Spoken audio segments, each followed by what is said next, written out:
횡단보도 신호등 시간의 결정은 어떻게 되는 것일까요? 우리가 하루에도 수차례 건너는 횡단보도, 거리도 제각각, 빨간불로 바뀌는 순서도 제각각인 횡단보도에도 기준이 있다는 것을 알고 계시나요? 횡단보도의 보행시간은 거리폭에 따라 달라집니다. 물론 교통량을 고려하여 보행시간이 조절되기도 하지만 경찰청에 따르면 일반적인 보행시간은 성인 기준 1초에 1m를 간다는 가정으로 시작합니다. 기본 보행 진입시간 7초를 더하면 횡단보도의 녹색 신호가 유지되는 시간입니다. 이 내용을 조금 더 정리를 하자면 보행자가 횡단보도를 건널 때 점등되는 보행 신호 시간은 보행 진입시간 7초 더하기 횡단보도 길이 1m당 1초로 나타낼 수 있습니다. 즉 28m의 길이의 횡단보도는 녹색불이 35초 동안 켜지게 되는 것이죠.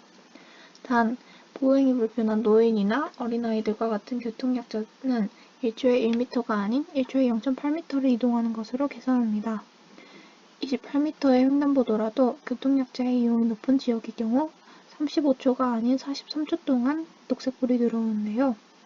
주로 어린이, 노인, 장애인 보호구역 인근 횡단보도에서 조금 더 여유 있는 녹색 신호를 볼 수 있습니다. 하지만 교통약자가 보호구역에서만 횡단보도를 이용하는 것은 아닙니다. 차량 정체가 심하다는 이유로 녹색 신호가 짧은 횡단보도는 교통약자에게 두려운 길이 될 수 있습니다.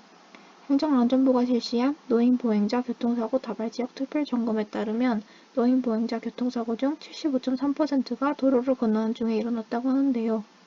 교통약자 기준인 0.8m/s도 거동이 불편한 노인이나 장애인에게는 따라가기 벅찬 속도입니다. 지난해 서울 아산병원 노년내과와 카이스트 연구팀이 65세 이상 노인 1,348명을 대상으로 보행속도를 연구한 결과 남성 노인 하위 4분의 1의 보행속도는 평균 0.663m/s에 그쳤고 여성 노인 하위 4분의 1은 0.545m/s로 더 느렸습니다. 1m/s라는 기준으로 설정된 녹색 신호가 누군가에게는 위협적인 모래시계가 될 수 있다는 사실입니다. 유모차를 끄는 경우도 횡단보도에서 빠른 속도로 길을 건널 수 없습니다. 한국교통안전공단에 따르면 유모차를 끌며 횡단보도를 건널 때 일반 보행자보다 대략 1.5배나 속도 차이가 나는데요. 주변 사람들과의 안전거리 확보를 위해 더 천천히 이동할 수밖에 없습니다. 보행자 신호등에 빨간불이 들어오고 차량 직진 신호에 녹색불이 켜져도 횡단보도에 보행자가 있으면 멈춰야 한다는 것. 대부분의 운전자가 알고 있는 사실이지만 실제로 잘 지켜지지 않는 경우가 많습니다. 국토교통부에서는 연간 횡단보도 보행자 사망자가 평균 373명이라고 집계했는데요. 전체 교통사고 사망자 수가 감소하고 있는 추세임에도 보행 중 사망자가 차지하는 비율은 OECD 회원국의 평균보다 약 2배가 높습니다. 프랑스나 독일, 호주에서는 횡단보도를 건너는 보행자뿐만 아니라 횡단하려는 보호자까지 보호하고 양보하는 문화가 정착되어 있다고 합니다.